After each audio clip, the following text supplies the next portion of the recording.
Welcome back جی. ہمیشہ یاد رکھیں کہ کیا کہتے ہیں نا کہ the first casualty of war is truth. تو شاید ہم کبھی نہ جانیں کہ یہاں پر ایکچولی ہوا کیا ہے, لیکن ایک ٹائم لائن ہے وہ میں آپ کے سامنے پیش کرنا چاہ رہا ہوں, آپ جو کرنا چاہیں اس کے ساتھ. کہ پچھلے ہفتے وال اسٹریٹ جرنل یا واشنگٹن پوسٹ میں یہ پورا منصوبہ چھپتا ہے, رائٹ, کہ یہ جو جمعرات کو اس پہ بات بھی کی تھی ہم نے شاید یہاں پر نا, کہ وہ آئیں گے, ایئر فیلڈ بنائیں گے, یورینیم نکال دیں گے. اچھا, اب یہ کیونکہ اتنی کریزی قسم کا پلان ہے تو میرا خیال ہے کہ کوئی پروفیشنل جرنل اگر اس کے سامنے یہ رکھے گا وہ کہے گا کہ پاگل ہو گیا ہے کیا, یہ ہم مطلب نہیں کر سکتے. جیسے یہ پلان ریلیز ہوتا ہے اس کے 2 دن بعد کیا خبر آتی ہے کہ پیٹ ہیزگیتھ, سیکریٹری آف جنگی جرائم, وہ کوئی 4-5 جرنیلوں کو فارغ کر دیتا ہے. اس کے بعد یہ خبر آتی ہے. تو ایک طرح سے ہم اس کو یوں بھی دیکھ سکتے ہیں, لیکن دوسری سائڈ پہ ہو سکتا ہے کہ Americans are right, we don't know. جہاں تک ایک چیز میں یہاں پہ ضرور کہنا چاہوں گا, وقت تھوڑا کم ہے, کہ یہ جب میں فوٹیج دیکھ رہا تھا ایرانی قبائلیوں لوگوں کی یا جو اس دیہی علاقوں میں جو رہتے ہیں, تو بڑی مزیدار تھی کہ وہ باقاعدہ اپنی بولٹ ایکشن رائفلز کے ساتھ نا فائرنگ کر رہے تھے پلینز پر. اگر ویڈیو ہے ہماری تو فل اسکرین پہ چلا دیں, یہ اس پر ہے, تو یہ نیچے سے فائرنگ کر رہے ہیں. تو مجھے بالکل وہ یاد آیا جب مئی کی جنگ میں اب یہاں پر پاکستانی شاٹ گنز اور کچھ تو اسالٹ رائفلز لے کے ڈرونز کا شکار کر رہے تھے. اچھا, اب اگر واقعی ایک پائلٹ یہاں پر ریسکیو ہوا ہے, اور اس میں بھی ایک ڈیبیٹ تو ہے, وہ بھی آپ لوگ کر رہے تھے, تو ایران کے لیے ایک بہت بڑی اپرچونٹی مس ہوئی ہے. بہت بڑی اپرچونٹی مس ہوئی ہے. اور اگر یہ ڈیٹیلز ایکوریٹ ہیں تو ہاں ایک ہیوملیشن ہے کہ آپ کی سرزمین سے آ کے ایک بندے کو اٹھا کے لے گئے, مطلب جھوٹ سچ سے قطع نظر بندہ نکال لیا. ٹھیک ہے.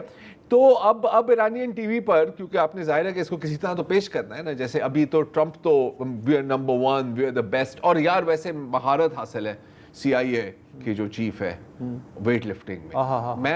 میں تو پاگل ہو, میں رونے لگ گیا تھا یار, کہ یار وہ تو لٹک گیا تھا یار اس کے گردن سے.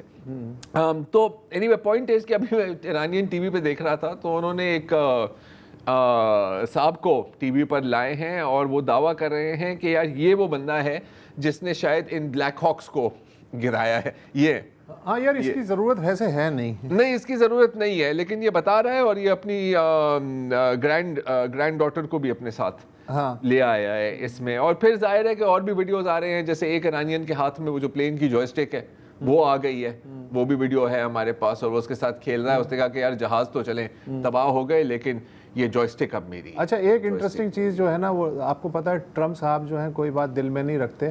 کبھی کبھی یہ بات ہمیں بری بھی لگتی ہے, لیکن کبھی اچھی بھی لگتی ہے. ابھی انہوں نے کل سنڈے تھا نا, فاکس نیوز کو جو سنڈے مارننگ پروگرام ہے اس کے یہ انٹرویو دیا, اور ٹرمپ صاحب نے بتایا کہ امریکہ نے یہ جو دسمبر جنوری میں ایران میں ہنگامے ہوئے تھے بڑے ٹھیک ٹھاک قسم کے, تو مظاہرین کے لیے امریکہ نے کردوں کے ہاتھوں اسلحہ بھیجا تھا, یعنی CIA نے. مگر شاید کردوں کو یہ اسلحہ پسند آ گیا اور انہوں نے رکھ لیا. میں ان سے ناراض ہوں اور قیمت وصول کروں گا. اور آج انہوں نے یہ دعویٰ اپنی زبان سے دہرایا ہے. ذرا چلا دیں 20-25 سیکنڈ کا. We sent guns, a lot of guns. They were supposed to go to the people so they could fight back against these thugs. You know what happened? The people that they sent them to kept them because they said, what a beautiful gun, I think I'll keep it. So I'm very upset with a certain group of people, and they're going to pay a big price for that. But the Iranian people will fight back as soon as they know they're not going to be shot, and as soon as they can get...